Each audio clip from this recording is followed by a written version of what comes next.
Hello student, my name is Manish. आज मैं describe करने वाला हूँ organic chemistry chapter number 11 alcohol, phenol तथा ईथर चैप्टर को पढ़ाने वाला हूँ। पूरी वीडियो को आप लोग प्रॉपर वॉच कीजिए। रिक्वेस्ट है सभी स्टूडेंट से, स्टूडेंट इसके पीडीएफ को डाउनलोड कर सकते हैं माँ परमेश्वरी कोचिंग क्लास के टेलीग्राम चैनल के लिंक के थ्रू। टेलीग्राम चैनल का लिंक आपको कहाँ पर अवेलेबल होगा? डिस्क्रिप्शन बॉक्स पर। डिस्क्रिप्शन बॉक्स पर टेलीग्राम चैनल का लिंक अपडेट कर दिया जाएगा, वहाँ पर जाकर इसके पीडीएफ को डाउनलोड कर सकते हैं। साथ ही साथ जिन लोगों ने यूट्यूब चैनल को सब्सक्राइब नहीं किए या ज्वाइन नहीं किए तो ज्वाइन कर लो। आप लोगों को बहुत सारे बेनिफिट्स मिलने वाले हैं। मैथमेटिक्स, बायोलॉजी के क्वेश्चन बैंक के सॉल्यूशन अपडेट होते जाएंगे कुछ दिनों के अंदर ही। तो आप लोग चैनल को सब्सक्राइब कर ले, टेलीग्राम चैनल को ज्वाइन कर ले। अगर कोई डाउट हो तो आप लोगों के लिए कमेंट बॉक्स दिया गया है, वहाँ पर जाकर कमेंट कर सकते हैं। तो आज मैं डील करने वाला हूँ अल्कोहल, फिनॉल तथा ईथर चैप्टर को। आप लोगों को होली की ढेर सारी शुभकामनाएं माँ परमेश्वरी कोचिंग क्लास की ओर से। Wish you happy Holi to all my student. तो चलिए देखते हैं। सबसे पहले आपका 2 अंक वाले प्रश्न कैसे पूछे जाएंगे। तो आपको कास्ट स्प्रिट किसे कहते हैं या मैथिल अल्कोहल को क्या कहते हैं, इस तरह से प्रश्न को पूछा जा सकता है। तो इसके आंसर आपको कैसे लिखना है? मैथिल अल्कोहल यानी कि मैथनॉल एक कार्बनिक कंपाउंड्स होते हैं जिनका अणु सूत्र होता है CH3OH होता है। इसे मैथनॉल या मैथिल अल्कोहल कहा जाता है। इसके अलावा आपको cast naphtha, methyl hydrate, cast spirit भी कहते हैं। ऐसे इसे क्यों कहा जाता है? क्योंकि एक समय में यह प्रायः लकड़ी के भंजक आसवन से प्राप्त किया जाता था। उसके बाद 3 अंक वाले प्रश्न है, अल्कोहल का विकृतीकरण क्या होता है? किसे कहते हैं अल्कोहल का विकृतीकरण? तो अल्कोहल का दुरुपयोग से रोकने हेतु 4% मेथनॉल व पिरिडिन की सूक्ष्म मात्रा, 4% आपका मेथनॉल होता है, पिरिडिन की सूक्ष्म मात्रा, कुछ रंगीन द्रव्य मिलाकर उसे पीने योग्य अयोग्य बनाया जाता है। या मेथिल स्प्रिट विकृतीकृत अल्कोहल कहलाता है। विकृतीकृत अल्कोहल का उपयोग इंडस्ट्रीज में किया जाता है। किण्वनीकरण की क्रिया को समझाइए। किण्वनीकरण क्या होता है? तो जटिल कार्बनिक यौगिकों का एंजाइम उत्प्रेरक की उपस्थिति में मंद गति से सरल कार्बनिक यौगिकों में अपघटित होने की क्रिया क्या कहलाती? किण्वन कहलाती है। यीस्ट एक अच्छा किण्वक होता है। यह एक जीवित पदार्थ है जिनमें एंजाइम क्या होता है? प्रेजेंट होता है। इसमें माल्टेज, चाइमेज, इन्वर्टेज आदि एंजाइम पाए जाते हैं। तो ग्लूकोज आपका ईस्ट और जाइमेज की उपस्थिति में क्या बना लेता है? अल्कोहल का निर्माण करता है। तो इस तरह से आपका क्या बना? ग्लूकोज से C6H12O6 होता है ग्लूकोज का फॉर्मूला। यहाँ पर उत्प्रेरक है ईस्ट और जाइमेज, ये एंजाइम है। इसकी उपस्थिति में आपका क्या बना? ग्लूकोज से एथिल अल्कोहल का निर्माण हुआ, 2 टाइम्स C2H5OH प्लस CO2। उसके बाद है अल्कोहलों के कथनांक संगत ईथरों से उच्च होते हैं। क्यों? ऐसा क्यों होता है? एथिल अल्कोहल में उनके जो अणु होते हैं आपस में H बंध द्वारा संगुणित रहते हैं। इस प्रकार अणुओं को वाष्पित करने के लिए अधिक मोर एनर्जी की रिक्वायरमेंट होती, ज़रूरत होती है। ईथर के जो अणु होते हैं एकल बंध में व्यवस्थित होते हैं, अतः इसका कथनांक क्या होता है? कम होता है। आप लोगों को समझ में आ गया होगा। अल्कोहल के कथनांक संगत ईथरों से उच्च होता है, हाई होता है। क्यों? तो इस तरह से आपको बताना है। उसके बाद आपका 4th क्वेश्चन है, अल्कोहल की अपेक्षा फिनॉल अधिक अम्लीय होता है। क्यों? ऐसा क्यों होता है? तो अल्कोहल में एक H+ आयन के त्याग से एलोक्साइड आयन बनता है जो कम स्टेबल होता है। यह पुनः H+ आयन से जुड़कर अल्कोहल का निर्माण करता है। इस कारण यह क्या होता है? अम्लीय होता है अल्कोहल। जबकि फिनॉल एक आयन को त्याग करके फिनॉक्साइड बनाता है। अल्कोहल एक आयन को त्याग करके एलॉक्साइड और फिनॉल एक आयन को त्याग से क्या बनाता है? फिनॉक्साइड आयन बनाता है। फिनॉक्साइड आयन अनुनाद के द्वारा स्थायित्व को दर्शाता है। अनुनाद यानी कि रेजोनेंस की प्रवृत्ति होती है। इस कारण से जो फिनॉल होता है अधिक अम्लीय होता है। रेजोनेंस के कारण ये क्या होता है, बहुत ज़्यादा इसमें एसिडिटी होती है, अम्लीय होता है। उसके बाद आपका कोल्बे अभिक्रिया। कोल्बे अभिक्रिया क्या होती है, फिनॉल की जो क्रिया होती है उसको सोडियम हाइड्रोक्साइड के साथ अभिकृत कराने से फिनॉक्साइड आयन बनता है। क्या होता है, फिनॉल को सोडियम हाइड्रोक्साइड के साथ क्रिया कराने से फिनॉक्साइड बनता है। फिनॉल की अपेक्षा इलेक्ट्रॉन रागी एरोमेटिक प्रतिस्थापन अभिक्रिया के प्रति अधिक क्रियाशील होता है, अतः ये CO2 जैसे दुर्बल इलेक्ट्रॉन रागी के साथ इलेक्ट्रॉन रागी प्रतिस्थापन अभिक्रिया करता है और ऑर्थो हाइड्रोक्सी बेंजोइक अम्ल यानी कि सैलिसिलिक एसिड का निर्माण होता है। Hydroxy benzene, ortho hydroxy benzene को आपको कहा जाता है, बेंजोइक अम्ल को कहा जाता है, सैलिसिलिक अम्ल कहा जाता है। तो आपका क्या हुआ, ये फिनॉल है। फिनॉल का स्ट्रक्चर आप जानते हैं कि क्या होता है, तो फिनॉल की क्रिया कराते हैं NOH के साथ, तो यहाँ पर आपका क्या बनेगा, O पर होता है आपका नेगेटिव चार्ज और H पर होता है आपका पॉजिटिव चार्ज। Na पर होता है आपका पॉजिटिव, OH पर होता है नेगेटिव, तो यहाँ से आपका क्या बन गया H2O।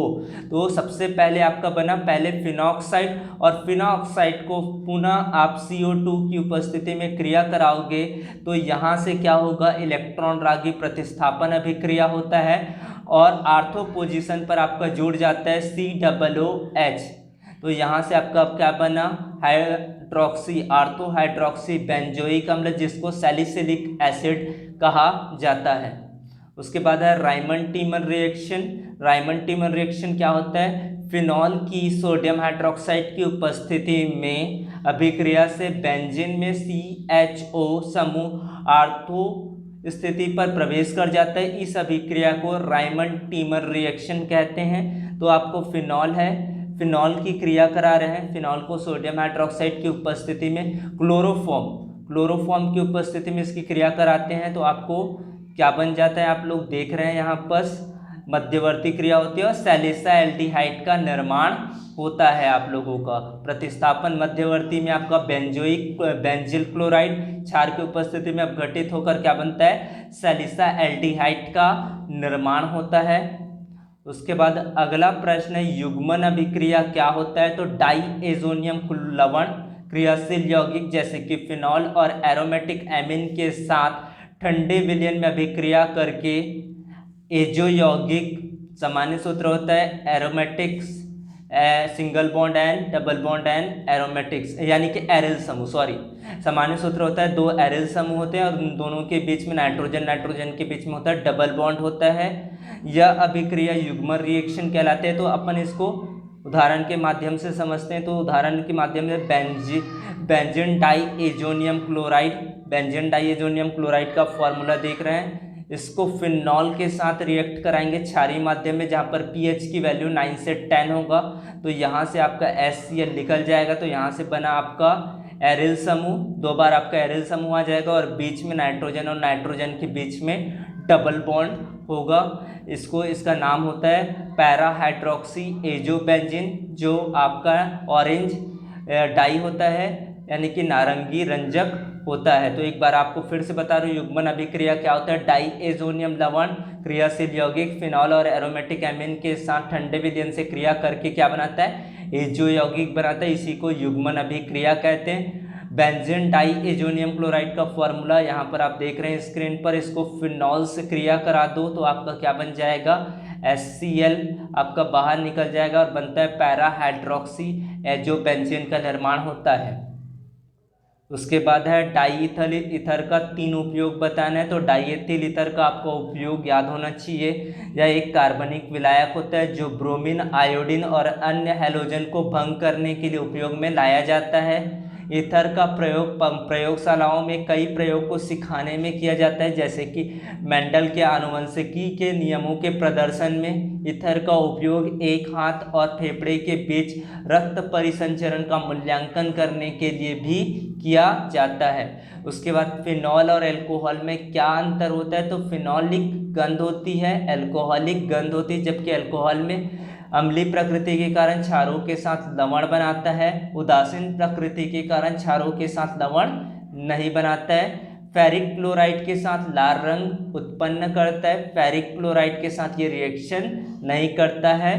ऑक्सीकरण करने पर रंगीन संकर कॉम्प्लेक्स का निर्माण करते हैं, जबकि एल्डिहाइड व कीटोन में ऑक्सीकृत हो जाते हैं। विलियमसन अविरल इथरीकरण क्या होता है? तो विलियमसन अविरल इथरीकरण क्या होता है? विलियमसन की अविरल इथरीकरण प्रयोगशाला विधि। तो एल्कोहल, एथिल एल्कोहल और सांद्रा H2SO4 के मिश्रण को 410 केल्विन ताप पर गर्म किया जाता है, तो क्या बनता है आपका? एथिल एल्कोहल और सांद्रा H2SO4 की जब क्रिया कराते हैं H2SO4 के साथ, तो आपका डाई एथिल ईथर का निर्माण होता है। तो C2H5 सिंगल बॉन्ड आपका O, C2H5 H2SO4 का निर्माण होता है, आपका डाईएथिल ईथर का निर्माण होता है। इसी को क्या कहते हैं? विलियमसन अविरल इथरीकरण विधि कहते हैं। बहुत ही सरल आपका डेफिनेशन है, इसमें आपको कोई डाउट नहीं होगा। इस अभिक्रिया के सेकेंड पद में क्या होता है आपका? H2SO4 पुनः उत्पन्न हो जाता है, जो C2H5 पद के अनुसार क्रिया करके पुनः ईथर में बदलता है। यह क्रिया आगे भी चलती रहती है। इस विधि को अविरल इथरीकरण विधि कहते हैं, क्योंकि यह पुनः उत्पन्न होते जाता है। उसके बाद अगला प्रश्न है, आपको केवल रासायनिक समीकरण दे रहे हैं। प्रोपेनॉल का क्षारीय KMnO4 विलयन के द्वारा ऑक्सीकरण से क्या बनता है आपका? प्रोपनोइक एसिड का निर्माण होता है, CH3CH2CH2OH, ये आपका होता है प्रोपेनॉल। इसकी जब क्रिया कराते हैं ऑक्सीडेशन होता है क्षारीय KMnO4 की उपस्थिति में, तो क्या बनता है आपका? CH3CH2COOH, यानी कि प्रोपनोइक अम्ल का निर्माण होता है। फिनॉल की जब क्रिया कराते हैं CH2 और Br2 की उपस्थिति में, तो आपको पहले बनता है आर्थोब्रोमोफिनॉल, उसके बाद पैरा ब्रोमोफिनॉल का निर्माण होता है। इस पर आपको देख रहे हैं कि क्या बनता है आपका, किसकी रिएक्शन कराए? फिनॉल के साथ CH2 और Br2 में कैसे करते हैं? तो आपका सबसे पहले आपका जो ब्रोमीन होगा, यहाँ पर 2 बार ब्रोमीन है, तो पहले आपको आर्थो पोजीशन पर जुड़ेगा उसका, फिर पैरा पोजीशन पर। तो मुख्य उत्पाद आपको क्या बन रहा है वो चीज़ समझ में आ रहा होगा। आर्थोब्रोमोफिनॉल और पैरा ब्रोमोफिनॉल का निर्माण होता है। उसके बाद आपका नेक्स्ट क्वेश्चन है, फिनॉल का नाइट्रिक एसिड के साथ रिएक्ट कराते हैं। फिनॉल का नाइट्रिक एसिड, और यहाँ पर जो टेम्परेचर रखते हैं 273 केल्विन पर, तो आपका आर्थोनाइट्रोफिनॉल और पैरा नाइट्रोफिनॉल का निर्माण होता है। आपका NO2 और NO2 2 बार आपका जुड़ जाएगा, तो इस तरह से आपका क्या बन जाता है? आर्थोनाइट्रोफिनॉल और पैरा नाइट्रोफिनॉल का निर्माण होता है। तो इस तरह से आपको सारे क्वेश्चंस को अपनी कॉपी में नोट डाउन कर लेना है। बोर्ड एग्जाम में इसी तरह के क्वेश्चन को ही पूछे जाएंगे। कुछ और इम्पोर्टेंट रिएक्शन है जो बहुत ही जल्द आप लोगों के लिए अपलोड किया जाएगा, उनको भी समझाया जाएगा, ताकि कोई भी टॉपिक्स आपको इस चैप्टर से पूछा जाएगा तो आपको कोई डाउट नहीं रहेगा। तो thanks for watching video, wish you happy Holi. Holi की आपको बहुत सारी शुभकामनाएं, और प्राकृतिक रंगों के साथ ही होली खेले, बहुत ही कम होली खेले, क्योंकि कोविड-19 के कारण बहुत लोगों को कोई दिक्कत ना हो, तो सतर्क रहकर होली खेलिए। Thank you.